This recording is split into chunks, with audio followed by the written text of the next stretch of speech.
सदाशिवसमारम्भां व्यासशङ्करमध्यमाम् अस्मदाचार्यपर्यन्तां वन्दे गुरुपरम्परां।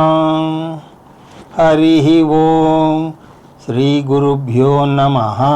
हरिः ओं।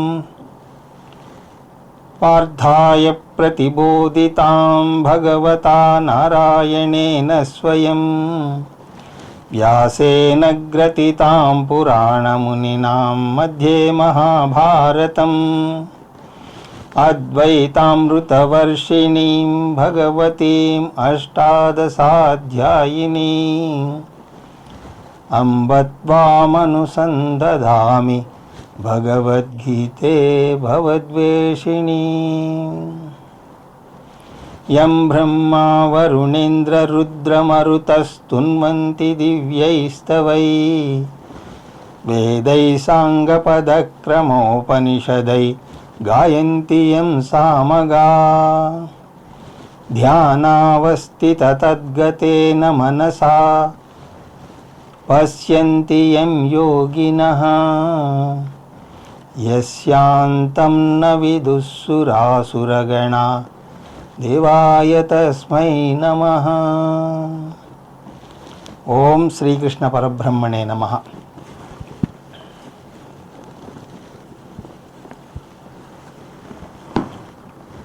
స్మరవారం వారం కార్యక్రమంలో శ్రీమద్ భగవద్గీత జ్ఞానయజ్ఞంలో 17వ రోజు అధ్యయనానికి మీ అందరికీ స్వాగతం.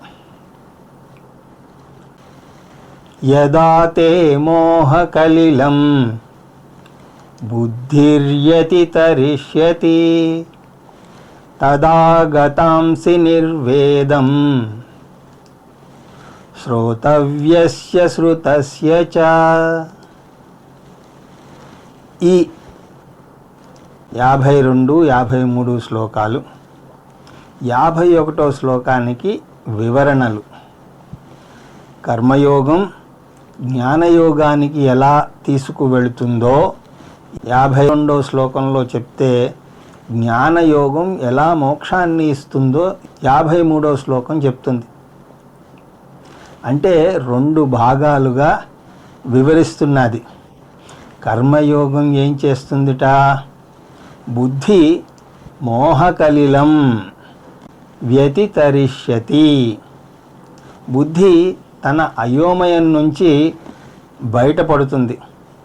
బుద్ధికి విచక్షణ, స్పష్టత ఏర్పడుతుంది. అందువల్ల అంతకుముందు మోక్షం అంటే ఏదో సన్యాసులు మాత్రమే పొందేది అని అనుకుంటారు. ఇప్పుడు జీవితంలో అర్థకామాలకు ప్రాముఖ్యతనివ్వాలో మోక్షానికి ప్రాముఖ్యతనివ్వాలో తెలుసుకుంటారు. ముందు మోక్షం అంటే ఎక్కడికో వెళ్ళిపోయి కాషాయ వస్త్రాలు ధరించాలి అని అనుకునేవారు. కానీ ఇప్పుడు మోక్షం అంటే మానసిక పరిపక్వత అని తెలుసుకుంటారు. అవివేకం మోహంలోకి దారితీస్తుంది. ఈ అవివేకాన్నే కలిలం అని అంటారు. కలిలం అంటే అశుద్ధం. జీవితం గురించి, జీవితంలోని ముఖ్యమైనటువంటి విషయాల గురించి అవివేకం. దాన్ని దాటి కర్మయోగి అవుతాడు. అప్పుడేమవుతుంది అంటే తదాగంతాసి నిర్వేదం. ఎప్పుడైతే ఈ మోహం పోతుందో, ఎప్పుడైతే నిత్యానిత్య వస్తు వివేకం ఏర్పడుతుందో అప్పుడే వైరాగ్యం కూడా వస్తుంది. నిర్వేదం అంటే వైరాగ్యం. వివేకం యొక్క సహజ పరిణామం వైరాగ్యం. దేని మీద వైరాగ్యం అంటే శ్రోతవ్యస్య శ్రుతస్య చ. శ్రోతవ్యస్య అంటే కర్మకాండ భాగంలో విన్నటువంటి అంశాల మీద. కర్మకాండ బాహ్యంగా బోలెడు భద్రత దొరుకుతుంది అని హామీ ఇస్తుంది. మంచి ఇల్లు, మంచి ఉద్యోగం, మంచి పిల్లలు, మరణించాక స్వర్గలోకం అన్నీ దొరుకుతాయి అని అంటుంది. కానీ కర్మయోగికి పరిపక్వత వచ్చాక దేని మీద ఆధారపడినా అది శాశ్వతం కాదని తెలుసుకుంటాడు. అది పోకముందే ఇది పోతుంది అని భయం కలుగుతుంది. పూర్వం టెలిగ్రాములు ఉండేవి. టెలిగ్రామ్ వచ్చిందంటే ఎవరైనా పోయారేమో అన్న భయం. ఎందుకంటే బాహ్య వస్తువులు, మనుషులు, సంఘటనలు, ప్రదేశాలు ఇవన్నీ కూడా అశాశ్వతాలు. అందువల్ల బాహ్యంగా దేని మీదన్నా ఆధారపడితే భయం వేస్తుంది. బాహ్యంగా ఆధారపడడం మానేస్తే మన మీదే మనం ఆధారపడడం నేర్చుకోవాలి. అలాగా నా మీద నేను ఆధారపడలేను అని అనుకుంటే కనీసం భగవంతుడి మీదైనా ఆధారపడడం నేర్చుకోవాలి. అలాగా మన ప్రయాణం జగత్తు మీద ఆధారపడడం నుంచి భగవంతుడి మీద ఆధారపడడం వరకు, ఆ తర్వాత భగవంతుని మీద ఆధారపడడం నుంచి మన మీద మనమే ఆధారపడడం వరకు సాగాలి. శారీరకంగా జగత్తు మీద ఆధారపడక తప్పదు, దాన్ని మనం తప్పించుకోలేం. కానీ మానసికంగా ఆధారపడితే అది మాత్రం ప్రమాదం. అందువల్ల కర్మయోగికి నిర్వేదం వస్తుంది, అంటే వైరాగ్యం వస్తుంది. వైరాగ్యాన్ని సరిగా అర్థం చేసుకోవాలి. వైరాగ్యం వస్తుంది అంటే మనం జగత్తును ద్వేషించము, జగత్తును ప్రేమిస్తూనే ఉంటాం, తోటి వారికి సహాయం చేస్తూనే ఉంటాం. కాకపోతే మనం ఎవరి నుంచి కూడా సహాయాన్ని కోరం. అందువల్ల నిర్వేదం అంటే ద్వేషం కాదు, నిర్వేదం అంటే స్వేచ్ఛగా ఉండడం నేర్చుకోవడం. శ్రోతవ్యస్య శృతస్య చ అంటే తనకు తెలిసిన తెలియని బాహ్య వస్తువులు వాటి మీద వైరాగ్యాన్ని పెంచుకుని కర్మయోగి వాటి మీద ఆధారపడడం మానేస్తాడు. మతపరమైనటువంటి జీవనం గడిపితే ఇది లాభం. ఇది మొదటి దశ. ఇక రెండవ దశ ఏమిటి అంటే శృతి ప్రతిపన్నాతే యదాస్తాస్యతి నిశ్చల సమాధానవచలా బుద్ధి తదా యోగమవాప్యసి. ఎప్పుడైతే ఒక వ్యక్తి స్వేచ్ఛనే కోరుకుంటాడో శాస్త్రం అతనికి చెప్తుంది, నిజం చెప్పాలి అంటే నువ్వు బాహ్య ప్రపంచం మీద దేనికి ఆధారపడాల్సిన అవసరం లేదు, నీలోనే అంతులేనటువంటి భద్రత ఉన్నది, పరిపూర్ణత ఉన్నది, ఆనందం ఉన్నది అని అంటుంది. నీటి కొరత ఉండి మనం నీటి కొరకు అల్లల్లాడిపోతూ ఉంటే ఎవరో వచ్చి ఎందుకండి అంత కష్టపడతారు, మీ స్థలంలోనే నీరు ఉన్నది, ఫలానా చోట తవ్వండి అంటే ఎంత ఆనందం వేస్తుంది. అలాగా మన స్థలంలోనే నీరు పడితే మనకు నీటి సమస్య తీరడమే కాక తక్కిన వారికి కూడా నీటి సమస్యను తీర్చగలుగుతాం. అలాగే ఎవరైనా వచ్చి నువ్వు ఆనందం కోసం ఎక్కడో ఎందుకు వెతుకుతావు, నువ్వే ఆనందానికి నెలవు, నువ్వే ప్రేమమూర్తివి అని చెప్తే మనం గుప్పెడు ప్రేమ కోసం నలుగురిని బ్రతిమాలుకోవాల్సిన అవసరం లేదు కదా. నాకు కాస్త ప్రేమను పంచు, నాకు భద్రతనివ్వు, నాకు ఆనందాన్నివ్వు, నాకు శాంతినివ్వు అని భిక్షాపాత్ర పుచ్చుకుని వేడుకోవాల్సిన అవసరం ఏమీ లేదు కదా. దానికి బదులుగా మనమే ఎదురు చెప్పవచ్చు, నువ్వు నన్ను ప్రేమిస్తావో లేదో అది నీ సమస్య, నాలో కరిగిపోనంత ప్రేమతత్వం ఉన్నది, దానివల్ల నీలో లోపాలున్నా కూడా నేను బేషరతుగా నిన్ను ప్రేమిస్తాను. శృతి విప్రతిపన్నా, అందువల్ల ఎప్పుడైతే నాలో పూర్ణత్వం, అభయత్వం, ఆనందం ఉన్నాయని తెలుసుకుంటానో అప్పుడే ఒక పెద్ద మార్పు కలుగుతుంది. 3 రోజులుగా జలుబుతో బాధపడుతూ ఉంటే ఎలా ఉన్నావురా బాబు అని అడిగే నాథుడే లేడు అని వాపోయే పరిస్థితి పోతుంది. శృతి చెప్పిన అనేక వాక్యాలు వినడం వల్ల, వేదాంతంలోని కర్మకాండలోని వాక్యాలు వినడం వల్ల బాహ్యంగా ఆనందం వెతుక్కునే వ్యక్తి కర్మకాండ నుంచి జ్ఞానకాండకు వస్తే ఆనందం బాహ్య వస్తువుల్లో లేదు, తనలోనే ఉంది అని తెలుసుకుంటాడు. యదా సమాధౌ స్థాస్యతి. ఇక్కడ సమాధి అంటే ఆత్మ. ఎటువంటి ఆత్మ? పూర్ణ ఆత్మ, ప్రేమస్వరూపమైనటువంటి ఆత్మ. ఒకవేళ మీరు ఒకరోజు ఏదో గొప్ప విజయాన్ని సాధించారనుకోండి, ఆ రోజు మీ హృదయం పూర్తిగా ఆనందంతో నిండిపోయి ఉంటుంది. ఆ క్షణంలో ఎవరి మీద కూడా మీకు కోపం రాదు సరిగదా. వారు తప్పు చేసినా సరే క్షమించే మంచి గుణం కలుగుతుంది. రోజు ఆటో వాడితో 5 రూపాయల కోసం గొంతు విచ్చించుకుని పోట్లాడే మీరు ఆ రోజు అతను అడగకుండానే 10 రూపాయలు ఎక్కువ ఇస్తారు. ఆ రోజు త్యాగబుద్ధి, క్షమాగుణం, దయాగుణం ఇవన్నీ కూడా కలుగుతాయి. అహం పూర్ణః, నేను పూర్ణుణ్ణి అని అనిపిస్తుంది ఆ రోజు. కానీ ఇదంతా ఎంతసేపు? ఆ ఒక్కరోజే. ఆ ఒక్కరోజు మాత్రమే తాత్కాలికంగా పూర్ణత్వం సంభవిస్తుంది.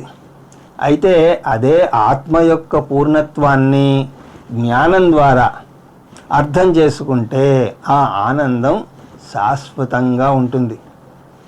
ఈ పూర్ణత్వ భావన కొత్తేమీ కాదు. మీరు ఏదో సందర్భంలో అనుభవించే ఉంటారు.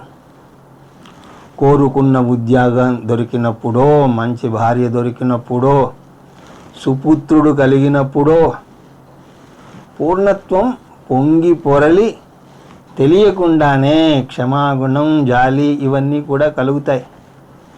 అటువంటి పూర్ణత్వం ఎప్పుడూ ఉంటుంది. అందువల్ల సమాధౌ స్థాస్యతి అని అంటున్నాడు కృష్ణ పరమాత్మ. పూర్ణే అభయే అదృశ్యే అనాత్మే అనిరుద్ధి అనిలయే అభయం ప్రతిష్టాం విదంతే. ఆత్మజ్ఞానం కలగాలి అంటే 2 ఆటంకాలు తొలగాలి. వీటిని తర్వాత మనం వివరంగా చూస్తాం. కానీ ఇక్కడ అవేమిటో చూద్దాం. వాటిని సంశయము, విపర్యము అని అంటారు.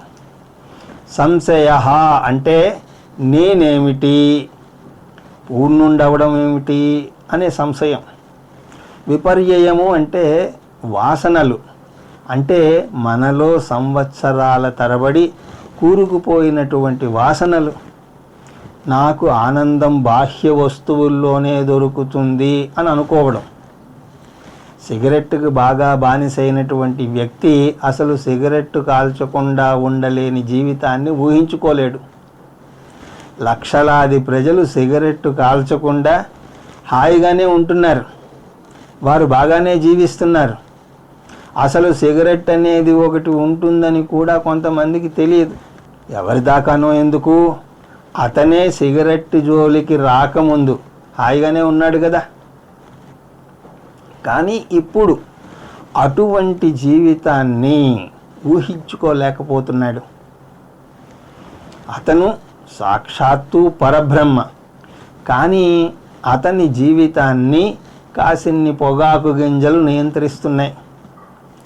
అనంతమైనటువంటి వ్యక్తి, పరిమితమైనటువంటి వస్తువు అతన్ని శాసిస్తోంది. సిగరెట్టు కాల్చకపోతే కాఫీగత ప్రాణులు, కాఫీ లేకపోతే ఉండలేడు. అందువల్ల ఆత్మజ్ఞానం పొందాక కూడా అతనిలో ఈ విపరీత భావనలు పోవు. సంశయం, విపర్యయం జ్ఞానానికి పెద్ద ఆటంకాలు. నిశ్చలాతిష్టతి, అచలాతిష్టతి. నిశ్చల అంటే సంశయరహిత తిష్టతి, అచల అంటే విపర్యయరహిత తిష్టతి. అటువంటి వ్యక్తిని స్థితప్రజ్ఞుడు అని అంటారు. స్థితప్రజ్ఞుడు అంటే తన మీద తాను తప్ప ఎవరి మీద ఆధారపడనటువంటి వ్యక్తి. తదా యోగం అవాప్యసి. అప్పుడు మాత్రమే ఆ వ్యక్తి యోగాన్ని పొందుతాడు, అంటే మోక్షాన్ని పొందుతాడు. బ్యాంకుల్లో లక్షలు ములుగుతూ ఉన్నా భావపరంగా మనం బికారులమే. కానీ ఇప్పుడు గుప్పెడు ప్రేమ కోసం ఎవరిని బ్రతిమాలాల్సిన అవసరం లేదు. ఆ విధంగా దీనితోటి గీతలోని ముఖ్యమైనటువంటి బోధ ముగిసింది. 11వ శ్లోకం నుంచి 53వ శ్లోకం దాకా, అంటే 42 శ్లోకాలు ఏకధాటిగా చెప్పేసరికి కాస్త దాహం వేసి ఉంటుంది. తెచ్చుకున్నటువంటి వాటర్ బాటిల్లోంచి కొన్ని మంచినీళ్ళు తాగాడు. ఎందుకంటే మళ్ళీ అర్జునుడు ప్రశ్న వేస్తే ఇంకా ఎంత చెప్పాలో కదా. అందుకోసం అర్జునుడు ఏమైనా ప్రశ్న అడుగుతాడేమో అని కాసేపు ఆగాడు కృష్ణ పరమాత్మ. ఎందుకంటే వేదాంతం గుడ్డిగా నమ్మమని చెప్పదు, అర్థం చేసుకోమంటుంది. అర్థం చేసుకోవాలి అంటే శిష్యునికి సందేహాలు మిగిలిపోకూడదు. అందువల్ల ఆచార్యుడన్నవాడు శిష్యుడు ప్రశ్న అడిగే అవకాశాన్ని ఇస్తాడు. ఈ 2వ అధ్యాయంలో 11 నుంచి 53 శ్లోకాలు మొత్తం వేదాంత బోధను సంక్షిప్తంగా చెప్పాడు శ్రీకృష్ణ పరమాత్మ. 2 అంశాలు ఇందులో చర్చించాడు.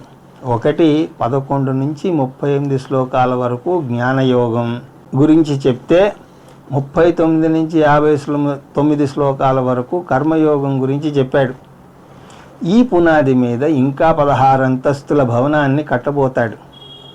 అందువల్ల మనలో కూడా ఈ పునాది బాగా పడాలి.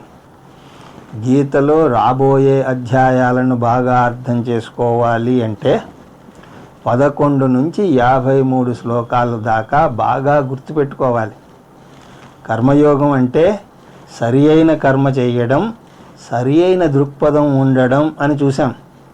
కర్మయోగం అంటే ధర్మపరమైనటువంటి జీవనం గడపడం. కర్మయోగం వల్ల చిత్తశుద్ధి కలిగి జ్ఞానయోగానికి వస్తాడు. జ్ఞానయోగం అంటే నేను శరీరాన్ని కాదు, నేను మనస్సును కాదు, నేను ఆత్మను అని తెలుసుకోవడం. 2 అద్దాల కళ్ళజోడు ఉన్నట్టుగా ఆత్మ అయిన నేను మనస్సు, శరీరం అనే 2 అద్దాలతో వ్యవహారాన్ని నడుపుతూ ఉంటాను. సుషుప్తిలో ఈ 2 కూడా పడుకుంటాయి. వ్యవహారం నడవదు. వ్యవహారం నడవకపోయినా సరే సాక్షి చైతన్యం అయిన ఆత్మ ఆ విధంగా నేను ఉంటాను. నా స్వరూపం ఈ చైతన్యం. నా ఆగంతుక స్వరూపం మనస్సు, శరీరాలు. అవి పనిచేస్తున్నంతసేపు నేను ప్రపంచంతో వ్యవహారాన్ని నడుపుతూ ఉంటాను. అవి పడుకున్నప్పుడు వ్యవహారం నడవదు. అంత మాత్రాన్న నేను లేనట్టు కాదు. వ్యవహారాలు వస్తూ ఉంటాయి, పోతూ ఉంటాయి. నేను మాత్రం నిత్యం, శాశ్వతం. నజాయతే మ్రియతే వా కదాచిత్. ఈ జ్ఞానాన్ని ఆత్మజ్ఞానం అని అంటారు. ఆత్మజ్ఞానం సంసారం నుంచి, మరణ భయం నుంచి ముక్తిని కలిగిస్తుంది. నేను శరీరం కాదు అని తెలిస్తే శరీరం రాలిపోతే భయం ఎందుకు చెప్పండి? వేదాంత సారం ఏమిటి? కర్మయోగాన్ని పాటించు, చిత్తశుద్ధిని పొంది, జ్ఞానయోగాన్ని పాటించు, ఆత్మజ్ఞానాన్ని పొందు, ఆ తర్వాత మోక్షాన్ని పొందు. ఇదే గీతాసారం కూడా. ఈ విషయాలను వివరించే ముందు అర్జునుడికి ఏమైనా సందేహాలు ఉన్నాయా అని కృష్ణ పరమాత్మ ఆగాడు. అర్జునుడు కూడా మంచి శిష్యుడు. కృష్ణ పరమాత్మ ఆగేదాకా మధ్యలో అడ్డుపడకుండా విన్నాడు. ఇప్పుడు ఒక ప్రశ్న వేస్తాడు. అది 2వ అధ్యాయంలోని 4వ అంశం. ఆ ప్రశ్న ఏమిటో చూద్దాం. అర్జున ఉవాచ స్థితప్రజ్ఞస్య కా భాషా సమాధిస్థస్య కేశవ స్థితధీ కిం ప్రభాషేత కిమాసీత వ్రజేత కిం. గీత నేర్చుకోవడం వల్ల నిజ జీవితంలో ఏమైనా ప్రయోజనం ఉంటుందా? నేను గీత నేర్చుకున్నాను అని చెప్తే చాలా, అది నాకు ఎలా ఉపయోగపడుతుంది అని అనుకుంటూ ఉంటారు చాలామంది. ఎందుకంటే ఈ రోజుల్లో నానుడేమిటి? Time is money. మరణం తర్వాత స్వర్గలోకానికి వెళతావంటే పెద్దగా శ్రద్ధ ఉండదు. ఇప్పుడు తనకు ఏ విధంగా ఉపయోగపడుతుంది అన్న ప్రశ్నే. అదే అర్జునుడు కూడా అడుగుతున్నాడు. స్థితప్రజ్ఞ లక్షణాలు 54వ శ్లోకం నుంచి 72వ శ్లోకం దాకా శ్రీకృష్ణ పరమాత్మ చెప్పినట్టుగా ఎవరైనా కర్మయోగాన్ని పాటించి చిత్తశుద్ధిని పొంది జ్ఞానయోగానికి వచ్చి జ్ఞానాన్ని పొందారనుకుందాం. జ్ఞానం పొందడమే కాదు, నిశ్చయ జ్ఞానాన్ని పొందిన వ్యక్తిని జ్ఞాని అంటారని చూసాం. అటువంటి జ్ఞానికి అర్జునుడు ప్రత్యేక బిరుదుని ఇస్తున్నాడు. స్థితప్రజ్ఞస్య, అతనిని స్థితప్రజ్ఞుడు అని అంటున్నాడు. ప్రాజ్ఞుడు అంటే జ్ఞాని, స్థితప్రజ్ఞుడు అంటే సంశయరహిత జ్ఞానం పొందినటువంటి వ్యక్తి. అటువంటి వ్యక్తికి ఇంకొక బిరుదు కూడా ఇస్తున్నాడు. ఏమిటది? సమాధిస్తస్య. సమాధి అంటే ఆత్మ అని ఇంతకు ముందు కూడా చూసాం మనం. సమాధిస్తస్య అంటే ఆత్మనిష్ట, అంటే జ్ఞాననిష్టలో ఉన్న వ్యక్తి. తన దైనందిక జీవితంలో కూడా తన స్వరూపాన్ని మర్చిపోనటువంటి వ్యక్తి. జ్ఞాననిష్టలో లేని విద్యార్థి నేర్చుకుంటున్నంతసేపు తాను సచ్చిదానంద ఆత్మని, తను శరీరం కాదు, తను మనస్సు కాదని బాగానే అర్థం చేసుకుంటాడు, తల బాగానే ఊపుతాడు. కానీ బయటకు వచ్చి చెప్పులు వేసుకోగానే తన పాత వాసనలు అంటే అహంకారము, చింతలు, పరిమితులు, వ్యావహారిక సమస్యలు అన్నీ కూడా అతని మనస్సులో దూరిపోతాయి. అందువల్ల ఆత్మజ్ఞానం పొందగానే సరిపోదు. ఒక క్లిష్ట పరిస్థితి ఎదురైనప్పుడు జ్ఞాననిష్టలో నిలబడగలగాలి. అలాగా నిలబడగలిగినటువంటి వ్యక్తి సమాధిస్థితుడు అని అంటారు. స్థితధి అంటే ఈ 2 దశలను విజయవంతంగా దాటినటువంటి వ్యక్తికి ఇంకొక బిరుదునిస్తున్నాడు. అది స్థితధి. స్థితధి అన్న స్థితప్రజ్ఞ అన్న ఒకటే. ధి అంటే జ్ఞానము, స్థితధి అంటే నిస్సంశయ జ్ఞానం కలిగినటువంటి వ్యక్తి. అతనికి జ్ఞానం ఒక సత్యం. అది శాస్త్రం చెప్పేటువంటి ఒక సమాచారం లాంటిది కాదు. 2+2 ఎంత సత్యమో అహం బ్రహ్మాస్మి అన్నది కూడా అతనికి అంతే సత్యం. అటువంటి వ్యక్తిని స్థితధి అంటారు. జ్ఞానికి అర్జునుడు 3 పదాలను వాడాడు. స్థితప్రజ్ఞుడు, సమాధిస్థితుడు, స్థితధి. ఇప్పుడు అటువంటి జ్ఞాని లక్షణాలేమిటో చెప్పు కృష్ణ అని అంటున్నాడు. కా భాష, జ్ఞాని లక్షణాలు ఎలా ఉంటాయి? కిం ప్రభాషేత, ఎదుట వారితో ఎలా మాట్లాడతాడు? కిమాసీత, ఎలా కూర్చుంటాడు? వ్రజేత కిం, ఎలా నడుస్తాడు? ఒక్క ముక్కలో చెప్పాలి అంటే స్థితప్రజ్ఞుని యొక్క లక్షణాలేమిటి? జ్ఞాని అంటే ఏదో అసాధారణంగా ఉంటాడు అని అనుకుంటారు. అయితే అందరిలాగా అతను ఉంటే అతను జ్ఞాని ఎలా అవుతాడు? ఏదో మార్పు ఉండి తీరాలి అని అనుకుంటారు. అలాగా అర్జునుడు జ్ఞాని లక్షణాలని అడిగాడు. తర్వాత వచ్చే శ్లోకం నుంచి కృష్ణ పరమాత్మ జవాబును వినిపిస్తాడు. శ్రీ భగవానువాచ ప్రజహాతి యదా కామాన్ సర్వాన్ పార్థమనోగతాన్ ఆత్మన్యేవాత్మనా తుష్టా స్థితప్రజ్ఞస్తదోచ్యతే. స్థితప్రజ్ఞుని యొక్క లక్షణాలను వివరించే ఈ శ్లోకాలు చాలా ముఖ్యమైనటువంటి శ్లోకాలు. శంకరాచార్యులు వారు వీటిని తరచూ ఉటంకిస్తూ ఉంటారు. ఆధ్యాత్మిక ఎదుగుదలకు ఈ భాగం ఒక మార్గదర్శిలాగా పనిచేస్తుంది. యాని స్థితప్రజ్ఞస్య లక్షణాన్ని తాని ముముక్షో సాధనాని, స్థితప్రజ్ఞని యొక్క లక్షణాలు ఏవైతే ఉన్నాయో అవి ముముక్షువులకు సాధనంగా తోడ్పడతాయి అని అంటారు శంకరాచార్యుల వారు. ఇది మొదటి ప్రయోజనం. ఇంకొక ప్రయోజనం కూడా ఉంది.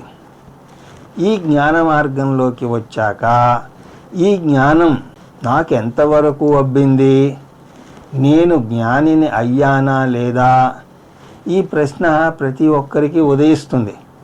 నేను జ్ఞానిని అయితే ఇంకా నేర్చుకోవడం ఆపేయచ్చా, నా మొహంలో ఏమైనా తేజస్సు వస్తుందా, లేకపోతే వెనకాతలు ఏమైనా లైట్ ఏమైనా కనిపిస్తుందా, చక్రం ఏమైనా కనిపిస్తుందా, శరీరంలో ఏమైనా మార్పులు వస్తాయా, లేదా స్వామీజీ లాంటి వారు ఫలానా వ్యక్తి జ్ఞాని అయ్యాడు, అతన్ని గౌరవించండి, కుదిరితే పాదపూజ చేయండి అని ఏమైనా సర్టిఫికెట్ ఇస్తారా?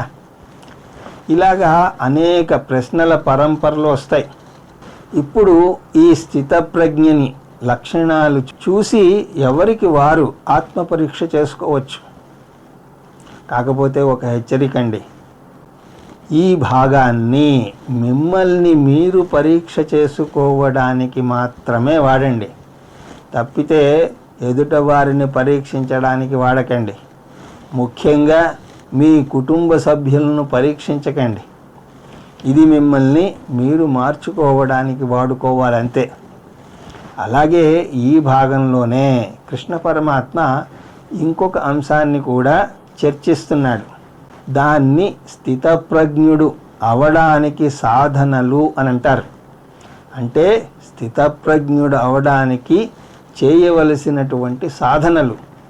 అంటే ఇక్కడ రెండు అంశాలను చూస్తాం. స్థితప్రజ్ఞని లక్షణాలు, స్థితప్రజ్ఞుడు అవడానికి సాధనలు. కానీ ఈ సాధనలన్నింటినీ కూడా కృష్ణ పరమాత్మ ఇక్కడ వివరంగా చర్చించడు. ఒకటి మాత్రం స్పష్టం చేస్తాడు, కర్మయోగాన్ని పాటించి జ్ఞానయోగానికి రావాలి, అందులో ఎన్నుకునే అవకాశం ఏమీ లేదు. ఇప్పుడు జ్ఞానయోగంలో 3 సాధనలు చేయాలి. వాటిని శ్రవణ మనన నిధిధ్యాసలు అని అంటారు. ఆత్మావారే ద్రష్టవ్య, శ్రోతవ్య, మంతవ్య, నిధిధ్యాసితవ్య అని బృహదారణ్యకం అంటుంది. ఆత్మజ్ఞానాన్ని పొందడానికి శ్రవణ మనన నిధిధ్యాసలను చేయాలి అని ఉపనిషత్తులు చెప్తాయి. శ్రవణం అంటే ఒక క్రమ పద్ధతిలో క్రమం తప్పకుండా కొన్ని సంవత్సరాల పాటు శ్రోత్రియ బ్రహ్మనిష్ఠుడైనటువంటి ఆచార్యుని వద్ద శాస్త్రాన్ని అధ్యయనం చేయాలి. శాస్త్రాన్ని అది కూడా సమర్థవంతమైనటువంటి గురువు ద్వారా నేర్చుకోవాలి. సొంతంగా నేర్చుకోవడానికి ప్రయత్నిస్తే సరిగ్గా అర్థం కాకపోగా తప్పుగా అర్థం చేసుకునే ప్రమాదం ఉన్నది. అందుకోసమే శంకరాచార్యులు వారు శాస్త్రజ్ఞోపి స్వాతంత్రేణ బ్రహ్మాన్వేషణం న కుర్యాత్ అని అంటారు. నువ్వు ఎంత శాస్త్ర పండితుడు అయినా సరే ఆత్మజ్ఞానాన్ని నీ అంతట నువ్వు తెలుసుకునే ప్రయత్నం చెయ్యకూడదు అని అంటారు. శాస్త్రము గురువు అద్దం లాంటివి. మన మొహాన్ని మనం ప్రత్యేకంగా చూసుకోలేం కాబట్టి అద్దంలో చూసుకుంటాం. చూడడానికి బాహ్యంగా ఉన్నా సరే, అద్దంలో చూస్తున్నట్లు కనిపించినా సరే అద్దంలో మనం మన మొహాన్నే చూసుకుంటాం. అలాగే మనల్ని తెలుసుకోవాలి అంటే మనం ప్రత్యేకమైన దర్పణాన్ని ఉపయోగించాలి. దాన్ని గురు శాస్త్ర ఉపదేశము అని అంటారు. చూడడానికి శాస్త్రం బాహ్యంగా ఉన్నా ఆ బాహ్య దర్పణంలో మన ఆత్మస్వరూపాన్నే మనం తెలుసుకుంటాం. అందువల్ల శ్రవణం ఆత్మజ్ఞానాన్ని కలగజేస్తుంది. మన స్వరూపాన్ని తెలియజేసి మనకున్న అజ్ఞానాన్ని తొలగిస్తుంది. రెండవది మననం. శ్రవణం దశలో అనేక సందేహాలు కలుగుతాయి. వేదాంతం తన బోధను మన మీద బలవంతంగా రుద్దదు. గురువు మనల్ని అదిరించో బెదిరించో ఏది చెప్పడు. నువ్వు బ్రహ్మవు అని చెప్తే దాన్ని గుడ్డిగా నమ్మమనడు.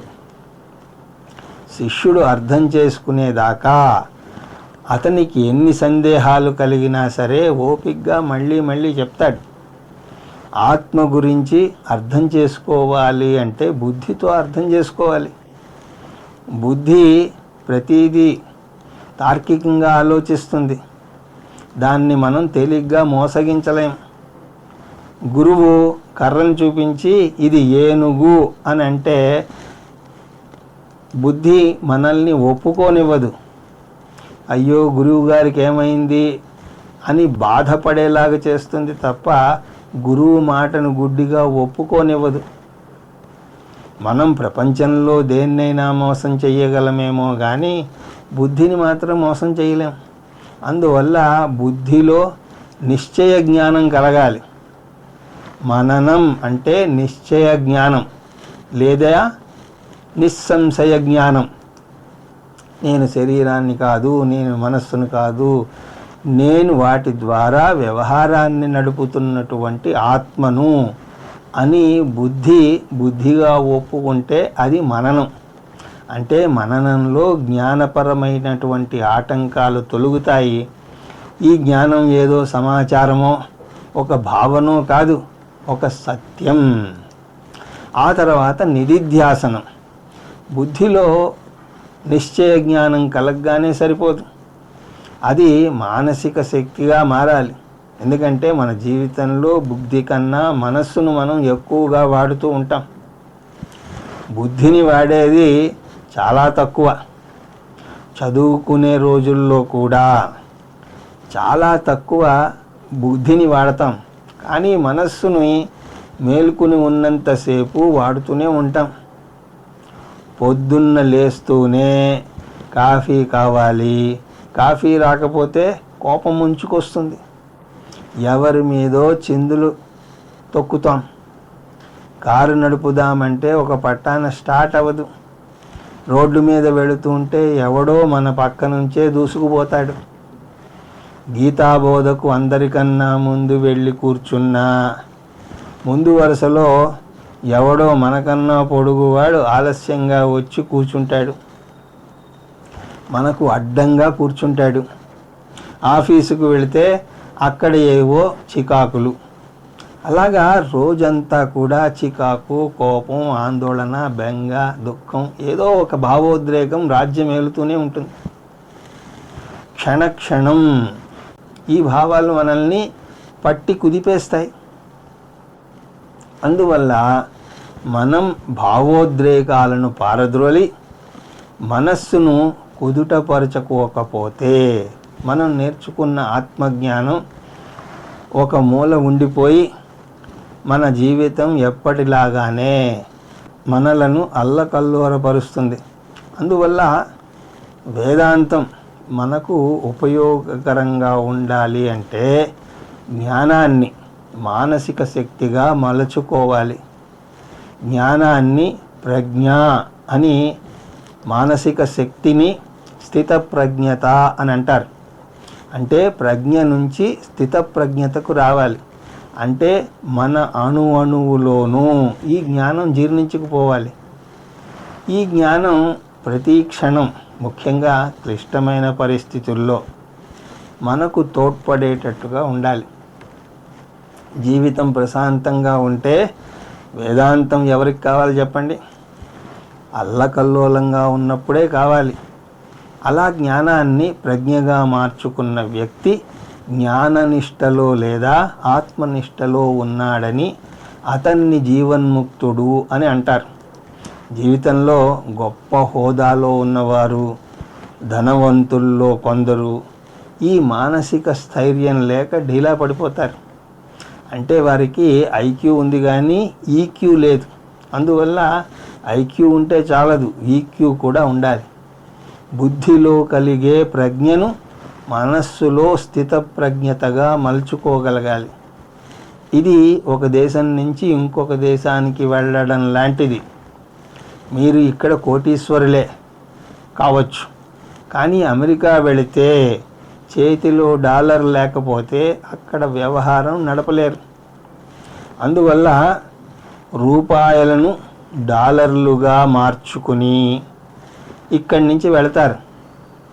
ఇక్కడ కూడా అంతే, జ్ఞానాన్ని మానసిక స్థైర్యంగా మార్చుకుంటారు. నెగిటివ్లను చీకటి గదిలోనే ఫోటోలుగా డెవలప్ చేస్తారు అన్నారు ఎవరో. అలాగే మనలో కూడా నెగిటివ్లు చీకటిలోనే డెవలప్ అవుతాయి. మనలోని నెగిటివ్లు కామ, క్రోధ, లోభ, మోహ, మదమాశ్చర్యాలు, ఈ చీకటి గది అన్నది అజ్ఞానంతో నిండినటువంటి మనస్సు. మనం జ్ఞానం పొందితే మనస్సులోని చీకటి తొలగిపోతుంది. దానితో నెగిటివ్లు కూడా పోతాయి. నిధిధ్యాసనము అంటే మానసిక ఆటంకాలను తొలగించుకోవడం. శ్రవణ మననాల ద్వారా ప్రజ్ఞ పొందితే నిధిధ్యాసనం ద్వారా ప్రజ్ఞను స్థితప్రజ్ఞగా మలుచుకుంటాడు జ్ఞాని. ఇక్కడ కృష్ణ పరమాత్మ 2 అంశాలను చర్చించబోతున్నాడు అని చూసాం. అవి ప్రజ్ఞను స్థితప్రజ్ఞగా మలుచుకోవడం ఎలాగా, స్థితప్రజ్ఞని మానసిక స్థితి ఎలా ఉంటుంది, స్థితప్రజ్ఞని మనస్సు జీవన్ముక్తిని అనుభవిస్తూ ఉంటుంది. కానీ జ్ఞాని మనస్సు తేలిగ్గా దూదిపింజలాగా ఆనందంగా ఉంటుంది. చాలామంది జ్ఞానికి మనస్సు అసలు ఉండదు అని అనుకుంటారు. అది చాలా పొరపాటు. జ్ఞానికి మనస్సు ఉంటుంది, కాకపోతే ఆ మనస్సు అతన్ని బాధించదు. అజ్ఞానంతో నిండి ఉండదు కాబట్టి సమస్యలకు పుట్టినిల్లుగా ఉండదు. మనస్సు ఎంత తేలిగ్గా ఉంటుందంటే అసలు మనస్సు ఉందో లేదో అన్నట్టు ఉంటుంది అతనికి. మీరే గమనించండి, శరీరంలో ఏ భాగమైనా సరే ఆరోగ్యవంతంగా ఉంటే దాన్ని అసలు పట్టించుకోం. కాలు బాగున్నంతసేపు కాలుని అసలు పట్టించుకోం. మోకాలి నొప్పి వచ్చి నా గురించి జాగ్రత్త తీసుకో అని పదే పదే చెప్తేనే అప్పుడు జాగ్రత్త పడతాం. చైనా సామెత ఒకటి ఉన్నది, చెప్పు సరిగ్గా సరిపోతే అది ఉన్నట్టే తెలియదుట, చెప్పులు లేకుండా నడుస్తున్నట్టు ఉంటుంది అంటారు. అలాగే మనస్సు చింతలు, బెంగలు, భయాలు కోకల్లలుగా కలుగజేస్తున్నప్పుడు దాని నుంచి తప్పించుకోలేం. ఇప్పుడు మనస్సు ఎంత తేలిగ్గా ఉంటుంది అంటే అది ఉన్నట్టే తెలియదు. అందువల్ల జ్ఞానికి మనోనాశం అవుతుంది అని అంటారు. నిజంగా మనోనాశనం ఏమీ అవదు. అద్భుతమైనటువంటి మనస్సును అతను అనుభవిస్తూనే ఉంటాడు. ఏమిటా అద్భుతమైనటువంటి మనస్సు అంటే కృష్ణ పరమాత్మ ఇప్పుడు వివరించబోతున్నాడు. ఇప్పుడు ఆ శ్లోకాన్ని చూద్దాం. స్థితప్రజ్ఞని యొక్క లక్షణాలు. 1, ఆత్మన్యేవ ఆత్మనా తుష్టః. ఇది జ్ఞాని యొక్క మొదటి లక్షణం. జ్ఞాని తనలోనే తాను తృప్తి చెందుతాడు. అతని ఆనందానికి బాహ్య అంశాలు అవసరం లేదు. శారీరకంగా బాహ్య విషయాల మీద ఆధారపడడం తప్పదు. అంటే తిండి బట్ట కోసం బాహ్య వస్తువుల మీద ఆధారపడతాడు. కానీ భావోద్వేగాల దగ్గరికి వచ్చేసరికి గుప్పెడు ప్రేమను పంచమని భిక్షాపాత్రను తీసుకుని ఎవరిని యాచించడు. జ్ఞాని తనే ప్రేమానురాగాలని పంచుతాడు. అంతే తప్ప ఎవరి నుంచి ప్రేమానురాగాలని కోరడు. ఎంత అద్భుతమైనటువంటి దృక్పథం అండి. నన్ను ప్రేమించావా మంచిది, ప్రేమించలేదా మరీ మంచిది అంటాడు. అంతేగాని ఎవరి నుంచి వరాలు కోరుకోడు. వరాలు కోరితే వారు ఎమోషనల్ బ్లాక్మెయిల్ చేస్తారు. నేను కోరినట్టు ఉండు అని అంటారు. జ్ఞాని బాహ్య ప్రపంచానికి అతీతంగా ఎదుగుతాడు. బాహ్య వస్తువుల పరిస్థితుల మీద కాదు, మనుష్యుల మీద కూడా కాదు అతను ఆధారపడడు. అంతదాకా ఎందుకు? శరీరం పరిస్థితి మీదే అతను ఆధారపడ్డు. వృద్ధాప్యం వచ్చినా సరే, జుట్టు తెల్లబడినా, పూర్తిగా బట్టతల వచ్చినా, మొహంలో ముడతలు పడిపోయినా అతను చెలించడు. అతని ఆనందం అతని శారీరక స్థితి మీద ఆధారపడి లేదు. అందువల్ల జ్ఞానం యొక్క మొదటి సంకేతం ఏమిటి అంటే ఆత్మతృప్తి. తర్వాత సర్వాన్ కామాన్ ప్రజహాతి, కోరికలను అతను త్యజిస్తాడు. ఎప్పుడైతే తనలో పరిపూర్ణత ఉంది అని జ్ఞాని తెలుసుకుంటాడో దాని యొక్క సహజ పరిణామం ఏమిటి అంటే కోరికలన్నింటినీ కూడా త్యజిస్తాడు. కోరికలు ఎందుకు కలుగుతాయి అంటే వేదాంతం ఈ సమస్యకు కారణం చక్కగా కనుగొన్నది. ఎవరైనా చేతికర్ర ఎందుకు కోరుకుంటారు? తన కాళ్ళల్లో శక్తి లేనప్పుడు తన శక్తిని పూర్తి చేసుకోవడానికి చేతికర్రను పట్టుకుంటారు. అలాగే నేను పరిపూర్ణుడను అని తెలియకముందు ఆ పూర్ణత్వం పొందడం కోసం దేనివల్ల పూర్ణత్వం వస్తుంది అని అనుకుంటే దానికోసం వెంపర్లాడతాడు. ఇల్లు, భార్య, మగపిల్లవాడు, మనవడు, అలాగా అనేక కారణాలలో పూర్ణత్వాన్ని వెతుకుతూ ఉంటాడు. అంటే కామం అన్నది అనారోగ్యమేమీ కాదు, అది అపూర్ణత్వ భావన యొక్క లక్షణం. జ్ఞాని ఆనందం తనలోనే వెతుక్కుంటాడు కాబట్టి అతను పూర్ణత్వం కోసం ఆరాటపడడు. ఒక వస్తువుని మనం వాడతాం కానీ అది అవసరం కాకపోవచ్చు. పొద్దున్నే మార్నింగ్ వాక్కి వెళుతున్నప్పుడు కొంతమంది చిన్న కర్రను పట్టుకుని వెళుతూ ఉంటారు కానీ అది అతనికి అవసరం కాదు. ఎలా చెప్పగలము అంటే అది పడిపోయినా సరే అతను మామూలుగానే నడవగలడు. కానీ చేతి కర్రను వాడే వ్యక్తి అది లేకపోతే కింద పడిపోతాడు. జ్ఞాని కూడా నలుగురితో తిరుగుతాడు కానీ వారు చిన్న కర్ర లాంటి వారు, చేతి కర్ర లాంటి వారు కాదు. అంటే ఆ మనుష్యులు ఉన్నా లేకపోయినా అతడు చలించడు. అందువల్ల కామం అంటే అపూర్ణత్వ భావన వల్ల ఏర్పడినటువంటి ఆధారపడే తత్వం. అందువల్ల కోరికలన్నింటినీ కూడా త్యజిస్తాడు. ఈ కోరికలు ఎక్కడ ఉన్నాయి అంటే మనోగతాన్. ఈ కోరికలన్నీ కూడా మనసులో ఉన్నాయి. మనసులో ఉండి నులిపురుగులాగా మనస్సును తొలిచేస్తూ ఉంటాయి. మానస సరోవరం వెళ్ళినా కూడా వదలవు. జ్ఞాని ఈ కోరికలను త్యజించగలడు. అందని ద్రాక్ష పళ్ళు పొల్లన అన్న సిద్ధాంతంలాగా కాదు. కోరికలను రెండు విధాలుగా త్యజిస్తాం. వాటిని అణగదొక్కడం ద్వారా, రెండవది పూర్ణత్వం ద్వారా. అందని ద్రాక్ష పళ్ళు పొల్లన విషయంలో ప్రయత్నించి ద్రాక్ష పళ్ళు అందకపోతే ఆ కోరికను అణగదొక్కుతాం. కానీ వేరెవ్వరికో అంది తెచ్చి ఇస్తే ఎగిరి గంతేసి తీసుకుంటాం. కానీ కోరికలను త్యజించడం అన్నది పూర్ణత్వాన్ని కనుక్కోవడం ద్వారా రావాలి. అది సహజంగా రావాలి. ఇక్కడ కోరికలు లేకపోవడం వల్ల అనే పదాన్ని సరిగ్గా అర్థం చేసుకోవాలి. శాస్త్రం రెండు రకాలుగా కోరికల గురించి చెప్తుంది. కొన్ని కోరికలు శాస్త్రం అంగీకరిస్తుంది, కొన్నింటిని అంగీకరించదు. 3 షరతులకు లోబడి ఉన్నటువంటి కోరికలను శాస్త్రం అంగీకరిస్తుంది. ఆ 3 ఏమిటి అంటే, 1 ధార్మిక కోరికలు. ధర్మబద్ధంగా కోరికలు ఉండాలి. పిల్లలు బాగా చదువుకోవాలి, వృద్ధిలోకి రావాలి అని కోరుకోవడం మన ధర్మం. నిజానికి అలా కోరుకోవాలి కూడా. శాస్త్రం అలాంటి కోరికలను అంగీకరిస్తుంది. అలాగే ఇల్లు కట్టుకోవాలి, డబ్బు సంపాదించాలి, వస్తువులు సమకూర్చుకోవాలి, ఇలాంటి కోరికలు తప్పులేదు. కానీ వాటిని ధర్మబద్ధంగా న్యాయబద్ధంగా తీర్చుకోవాలి. దానికోసం దొంగతనం లాంటివి చేయకూడదు.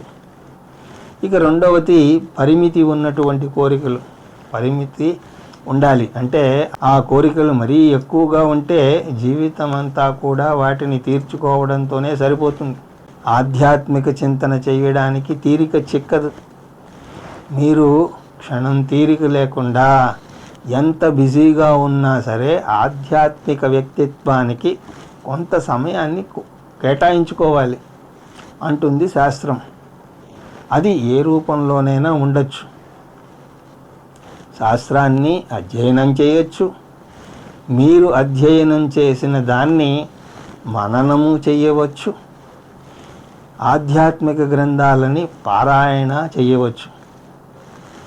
ప్రతి వ్యక్తి కూడా ఆధ్యాత్మిక ప్రాపంచిక వ్యక్తిత్వాల యొక్క మేలు కలయిక. అలాంటప్పుడు కేవలం ప్రాపంచిక చింతనతోనే కాలం గడిపితే అతని వ్యక్తిత్వం పరిపూర్ణ వ్యక్తిత్వం అవదు. అందువల్ల కోరికలు హద్దులు దాటితే ఆధ్యాత్మికత, ఆ దృక్పథం అలవడక జీవితం ప్రమాదంలో పడుతుంది. ఏ పని చేస్తున్నా సరే అది అశాశ్వతమని, అముఖ్యమని, అసలు లక్ష్యం దైవచింతన అని మనం గుర్తుపెట్టుకోవాలి. మీరు ప్రపంచ ఖ్యాతిని చెందినా కూడా, వ్యాపారంలో ఆరితేరినా సరే, ఒక్క విషయం మాత్రం ఎప్పుడూ కూడా మర్చిపోకూడదు. మీ ఆధ్యాత్మిక వ్యక్తిత్వాన్ని మీరు మర్చిపోకూడదు. అందువల్ల మీ కోరికలు ఎన్ని ఉన్నా కొంత సమయాన్ని జ్ఞానయోగానికి అవసరమైనటువంటి శ్రవణ మనన నిధిధ్యాసలకు కేటాయించండి. అంత తీరిక లేదంటారా? కనీసం గీతాబోధన వినండి, కనీసం గీతాబోధను చదవండి. ఇక మూడవది బంధకత్వం లేనటువంటి కోరికలు. బంధకత్వం లేకుండా కోరిక అన్నది ఉండడం చాలా కష్టం, కానీ ఇది చాలా ముఖ్యం. బంధకత్వం ఉన్న కోరికలకు, బంధకత్వం లేనటువంటి కోరికలకు మధ్య వ్యత్యాసం ఏమిటి అంటే, బంధకత్వం ఉన్న కోరిక అయితే ఆ కోరిక తీర్చుకోవడానికి మనం ప్రయత్నం చేస్తాం, కానీ అది తీర్చుకోవడం మన చేతిలో లేదు. కర్మణ్యేవాధికారస్తే మా ఫలేషు కదాచన. మన పిల్లల గురించి అద్భుతమైనటువంటి ప్రణాళికలు మనం వేసుకోవచ్చు. వాళ్ళు డాక్టర్ అవ్వాలని, లక్షల్లో డబ్బు సంపాదించాలని, మనల్ని ప్రపంచం అంతా తిప్పి తీసుకురావాలని మనం అనుకోవచ్చు. కానీ ఆ కలలు తీరుతాయనే నమ్మకం లేదు. మనం సర్వజ్ఞులము, సర్వశక్తులము కాదు. ఆ కల కలగానే మిగిలిపోవచ్చు. అంటే బంధకత్వం ఉన్న కోరిక టైం బాంబు లాంటిది. అది ఎప్పుడు పేలుతుందో అని హడలిపోయినట్టుగా మన కోరికలు తీరుతాయా లేదా అని హడలిపోతూ ఉంటాం. బంధకత్వం లేని కోరికలంటే ఆ టైం బాంబును చెదరగొట్టగలిగే తెలివి ఉండడం. ఇందులో కూడా కోరికలు కోరుతాం, దానికోసం చాలా కష్టపడతాం, దానికోసం భగవంతుని యొక్క కృపను కూడా కోరుతాం. కానీ ఇన్ని చేసినా సరే మనం కోరినట్టుగా మన కోరికలు తీరకపోవచ్చు. అటువంటి పరిస్థితి ఎదురైనప్పుడు కృంగిపోకుండా దాన్ని కూడా స్వీకరించగలగాలి. అదే టైం బాంబుని చెదరగొట్టడం అంటే. ఈ మానసిక స్థైర్యం ఒక టీవీ కార్యక్రమాన్ని చూడడానికి కూడా కావాలి. వరల్డ్ కప్ ఫైనల్ మ్యాచ్ వస్తోంది అనుకోండి, అది చూడడానికి దానికి కావలసినటువంటి ఏర్పాటులన్నీ కూడా ముందు నుంచి మీరు చేసుకున్నారు. బంధువులు ఎవరు రాకుండా చేసి ఈ పాప్కార్ను, మిక్స్చర్లు, థమ్సప్లు ఇలాంటివన్నీ కూడా ముందు పెట్టుకుని కూర్చుంటే కరెంటు పోయింది, ఏం చేస్తారు? దానికి కూడా సిద్ధమవ్వాలి. ఈ మానసిక స్థైర్యం జ్ఞానం వల్ల కలుగుతుంది. అది కోరికను బంధకత్వం లేని కోరికగా మారుస్తుంది. శాస్త్రంలో ఇలాంటి కోరికలను శుద్ధ కామం అని అంటారు. శుద్ధ కామం అంటే ఈ 3 లక్షణాలు పూర్తి చేసేది. అంటే ధర్మబద్ధమైన కోరిక, పరిమితి ఉన్న కోరిక, బంధకత్వం లేనటువంటి కోరికలు. ఇటువంటి శుద్ధ కామాలు ఎన్నైనా మనకి ఉండొచ్చు. జ్ఞానులకు కూడా ఇటువంటి శుద్ధ కామాలు ఉంటాయి. అవి లేకపోతే శంకరాచార్యుల వారు ఇన్ని భాష్యాలు రాసి ఉండేవారు కాదు. ఆయన లోక సంగ్రహం కోసం ఇవన్నీ రాశారు. అది కూడా కోరికే. శంకరాచార్యులకే కాదు, భగవంతుడికి కూడా కోరిక ఉన్నది. అందువల్లనే అతను ఈ సృష్టి అంతా చేశాడు. సో కామయత బహుశ్యాం ప్రజాయే ఏతి సతపో తప్యత సతపస్తస్వా ఇదగం సర్వం అసృజత అంటుంది ఉపనిషత్తు. దీనికి శంకరాచార్యుల వారు అద్భుతమైనటువంటి భాష్యాన్ని రాశారు. భగవంతునికి కూడా కోరిక ఉంటే అది బంధకత్వం కదా అని ఆయనే ప్రశ్న వేసుకొని ఆయనే జవాబు రాస్తారు. భగవంతుని యొక్క జ్ఞాని యొక్క కోరికలు శుద్ధ కామాలు. జ్ఞానికి కోరికలు ఉండవు అని కాదు. కోరికలు ఉండవు అంటే బంధించే కోరికలు ఉండవు. కోరిక తీరిందా సంతోషం, తీరలేదా మరీ సంతోషం. 5 రోజుల వన్డే క్రికెట్ సిరీస్లో 3 మ్యాచ్లు ఇండియా గెలిచేసింది అనుకోండి. ఇక 4-5 మ్యాచ్లు ఇండియా ఏమాత్రం ఆందోళన లేకుండా ఆడుతుంది. దీన్నే జ్ఞాని లక్షణం అని అంటారు. జ్ఞానిని అర్థం చేసుకోవాలి అంటే మీరు ఆ సిరీస్లోని 4-5 మ్యాచ్లని చూడండి. ఇండియా ఆ మ్యాచ్లు కూడా శ్రద్ధగానే ఆడుతుంది. అందులో రికార్డులు కూడా బద్దలు కొడుతుంది. ఆత్మన్యేవాత్మనా తుష్టః. ఆ గేములు గెలిస్తే బోనస్ వచ్చినట్టు. గెలవకపోయినా సరే సిరీస్ గెలవనే గెలిచారు. జ్ఞాని కూడా అంతే. ఇంకా మాట్లాడితే వారికన్నా ఎక్కువ. వారు ఒక్క సిరీసే అలా నిశ్చింతగా ఆడతారు.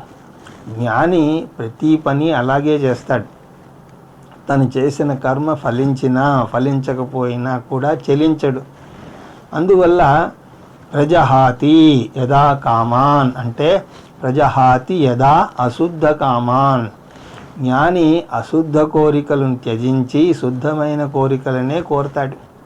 ఈ శ్లోకం చాలా ముఖ్యమైనటువంటి శ్లోకం. ఎందుకంటే తక్కిన శ్లోకాలన్నీ కూడా ఈ శ్లోకానికి వ్యాఖ్యానం. అందువల్ల దీన్ని సూత్ర శ్లోకమని, తక్కిన వాటిని వ్యాఖ్యాన శ్లోకాలు అని అంటారు. తర్వాత వచ్చే వ్యాఖ్యాన శ్లోకాలను తర్వాత తరగతిలో దర్శిద్దాం. హరి ఓం తత్సత్.